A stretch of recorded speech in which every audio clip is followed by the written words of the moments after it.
नमस्कार दोस्तों, आज मैं इंडस टावर के स्टॉक पर अपनी राय रखने जा रहा हूं और मैं देखूंगा कि इसमें क्या चल रहा है। तो मेरा सबसे बड़े काम होता है अपने रिस्क को आइडेंटिफाई करना, क्योंकि एक बार रिस्क आइडेंटिफाई हो गया तो हमको पता चल जाएगा कि हमारा लॉस कितना हो सकता है इस पर्टिकुलर स्टॉक में।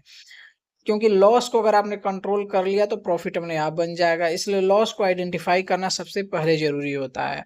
तो जब मैं इस स्टॉक को देखता हूं तो इसमें एक डबल टॉप टाइप का पैटर्न बन रहा है, लेकिन पैटर्न बना नहीं है। पैटर्न को दिमाग में नहीं बनाना है, जब तक कि स्क्रीन पे एग्जीक्यूट नहीं करेगा तो हम पैटर्न को कंसीडर करके नहीं चलेंगे। अगर हमारा ये स्टॉक 411.120 के नीचे चला जाता है, 411.20 के नीचे, या 411 ही कह लीजिए मोटी मोटा, या 412, मतलब यही आसपास आएगा स्तर, इसके नीचे चल जाएगा तो हम इस स्टॉक से एग्जिट करने की कोशिश करेंगे। हमने जो भी प्रॉफिट राइट किया है उससे निकल जाएंगे। और आई होप कि आपने अगर पहले से खरीदा हुआ था तो इसमें बाई बैक में आपने पार्टिसिपेट किया होगा। और ऑलमोस्ट हम जान रहे हैं 76% का एक्सेप्टेंस रेशियो लगभग था बाई बैक का। तो इतने शेयर्स तो आपके 465 पे कंपनी ने ही बाई बैक कर लिया है। अगर आपने अप्लाई किया था, नहीं भी किया है तो कोई बात नहीं है। अभी आप अगर यहाँ से राइड करते हुए आ रहे हैं तो 412 के अगर नीचे जाता है तो स्टॉक से एक बार एग्जिट करने की सोचना चाहिए। ठीक है, ये रहा एग्जिट करने का अभी तरीका, मतलब लेवल आप कहिए। शॉर्ट टर्म में अगर हम स्टॉक की बात करें, अब हम इस लाइन को हटा देते हैं। शॉर्ट टर्म में यदि हम बात करें तो शॉर्ट टर्म में अगर ये स्टॉक 418 की डे क्लोजिंग दे देता है, 418 की जिस दिन डे क्लोजिंग दे देगा उसके बाद हमको लगता है ये स्टॉक सीधा जो है 401 के स्तर को टच करेगा, इस 401 के स्तर को टच करेगा। ठीक है, अगर डे क्लोजिंग 418 के नीचे आती है तो शॉर्ट टर्म टाइम का एनालिसिस रहा है। चलिए वीकली टाइम फ्रेम पर हम एक बार पुनः जाते हैं, जो कि मध्यम टर्म के लिए होती है, मध्यम टाइम फ्रेम की होती है। तो जब भी स्टॉक में आप पोजीशन बनाना चाहें तो सबसे पहले हमने क्या कहा, रिस्क को आइडेंटिफाई कीजिए। और रिस्क को आइडेंटिफाई करने के लिए सबसे पहले एक लाइन ऑफ कंट्रोल बनाइए।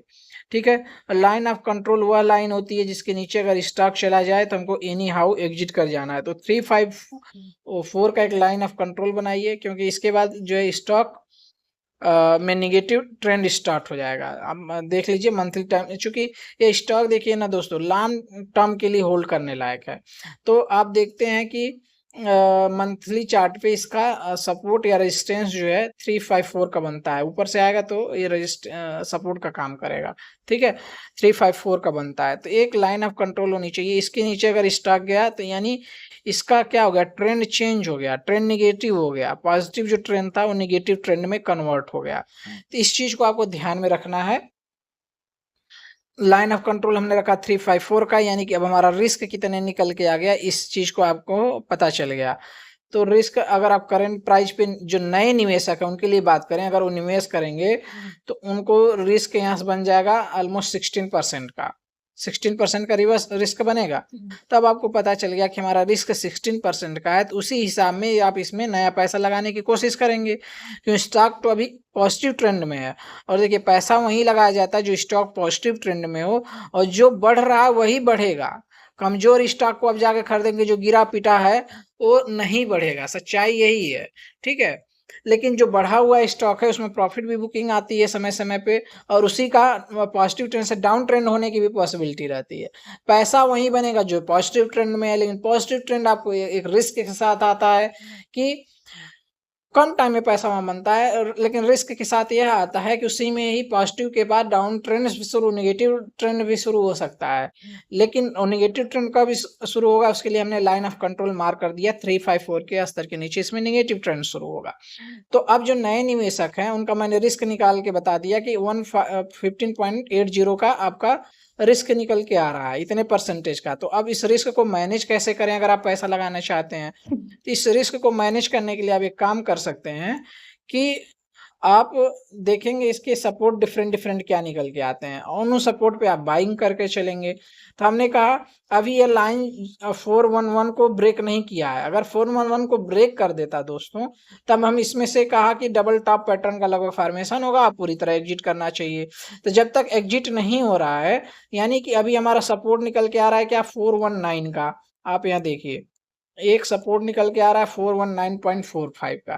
तो स्टॉक जब भी इस पे आए तो इस पे 50% पैसे लगा देना चाहिए, 50% पैसे लगाना चाहिए। लेकिन हाँ, फिर मैं कहूँगा कि अगर वीकली क्लोजिंग साप्ताहिक क्लोजिंग की बात कर रहे हैं, अगर 411 के नीचे आ जाए तो आपका शॉर्ट टर्म वो क्या हो गया, ये इसको बोलते हैं stop loss. Short term stop loss जो है आपका 4111 हो गया। तो जैसे ही स्टॉप लॉस हिट करेगा आप निकल जाइएगा, अब निकल जाएगा। उसके बाद आपको पुनः इसमें अभी देखिए, स्टॉप लॉस हिट होने का मतलब ये कभी नहीं है कि आपका डाउन ट्रेंड स्टॉक में शुरू हो गया। ना, ना, ना, इसको कभी नहीं मानेगा डाउन ट्रेंड या नेगेटिव ट्रेंड। नेगेटिव ट्रेंड आपका शुरू होगा कब, जब ये 354 के स्तर के नीचे जाएगा, ठीक है। तो लेकिन आप शॉर्ट टर्म आप अपने लॉस को यहाँ से निकाल सकते हैं। अब तो यहाँ से आपका अगर इस स्तर से आप 50% पैसा ही लगाए हैं, 100% नहीं लगाए हैं, तो मिनिमम मामूली से 2% के लगभग लॉस पे निकल जाएंगे, ठीक है। लेकिन पुनः आपको इसमें एंट्री करने का अवसर मिलेगा 380 के आसपास। तो 380 पर पुनः 50% पैसा लगाइएगा, और लाइन ऑफ कंट्रोल के आसपास मिले तो रिमेनिंग अमाउंट जो भी लगाना चाहते हैं वो लगाइएगा। लेकिन जिस दिन वीकली क्लोजिंग 354 के स्तर के नीचे आ गई, तब आपको पूरी तरह से स्टॉक से एग्जिट कर जाना है। तब आपको बने नहीं रहना है, एग्जिट कर जाना है। तो ये हुआ आपके लॉस को कंट्रोल करने का तरीका। तो आप कहेंगे यार ये तो तुम लॉस बता रहे हो, पैसा तो प्रॉफिट के लिए लगाया जाता है, लॉस के लिए लगाया नहीं जाता। हाँ दोस्तों, अच्छी बात है। तब देखते हैं प्रॉफिट इसमें कितना बन सकता है भाई। तो देखिए, सही एंट्री सबसे जरूरी है। अगर आपने एंट्री सही नहीं की तो सारी चीजें गड़बड़ है, ठीक है। तो जो पहले एंट्री कर चुका है इस ब्रेकआउट के स्तर पे, एंट्री कब करना चाहिए था, इस ब्रेकआउट के स्तर पे आपको करना चाहिए था, इस लेवल पे करना चाहिए था जब ब्रेकआउट आया। अगर आपने यहाँ एंट्री नहीं की, तब ये सारे सिनेरियो आपके लिए बन रहे हैं, ठीक है। तब ये सारे सिनेरियो आपके लिए बन रहे हैं, जो कि मैंने चर्चा किया कि किस किस स्तर पे आप खरीदेंगे। तो तब आपकी सही एंट्री अब जो है, अगर आप लेट होकर चुके थे तो इस करेक्शन में इसमें पुनः घुसने को मिलेगा अवसर, और पुनः घुसने का अवसर मिलेगा। लेकिन आपको 354 का लाइन ऑफ कंट्रोल मार करके चलना है। तो इसमें टारगेट क्या निकल के आएंगे, तो टारगेट निकालने का एक पास अचूक तरीका होता है, फिबोनाची एक्सटेंशन ड्रा कर देना। तो फिबोनाची एक्सटेंशन जब हम ड्रा करते हैं दोस्तों, तो स्तर निकल के क्या आ गया आप देखेंगे। हम लाइन ऑफ कंट्रोल को डिलीट करते हैं 3541 का, इसको 354 का, इसको आप दिमाग में अपने रख लीजिए, ठीक है। तो फिबोनाची एक्सटेंशन से हमको लगता है कि निकल के क्या आ रहा है कि यह स्टॉक जो है 574 के टारगेट को हिट कर सकता है अपकमिंग डेज में, 574 को, ठीक है। लेकिन उसके पहले इसमें एक रेजिस्टेंस इसको देखने को मिलेगी, और ये रेजिस्टेंस होगी इस स्तर पे 478 का।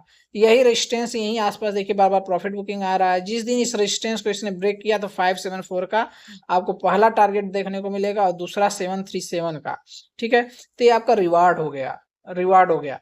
तो रिस्क आप कंट्रोल करिए, रिवार्ड के लिए आप होल्ड कर सकते हैं। तो ये हमारी राय रही क्या, इंडस टावर के स्टॉक पे, ठीक है। मैंने शॉर्ट टर्म, मिड टर्म और लॉन्ग टर्म दोनों के टारगेट आपके सामने प्रस्तुत किए हैं। आप हमारे चैनल को लाइक शेयर सब्सक्राइब कीजिए, और आपको किन स्तर पर अगर आप पुनः घुसना चाहते हैं तो भी चीज़ें मैंने शेयर की हैं कि अगर आप पुनः किस स्तर पे घुस सकते हैं, और पहले से अगर आप इसमें घुसे हुए हैं तब आपको क्या करना है। तो ये सारी चीज़ें मैंने इस पे रखी हैं। ये वीडियो केवल एजुकेशनल पर्पज़ के लिए, मैं किसी भी बाई और सेल का किसी भी व्यक्ति को रिकमेंडेशन नहीं देता हूँ। यह केवल वीडियो एजुकेशनल पर्पज़ के लिए, अगर आपको समझ में आए तो आप अपने विवेक का इस्तेमाल कीजिए, अपने फाइनेंशियल एडवाइजर का इस्तेमाल सलाह लेके कोई निर्णय लीजिए। और हमारे चैनल को सब्सक्राइब आप कर सकते हैं चाहें तो। धन्यवाद।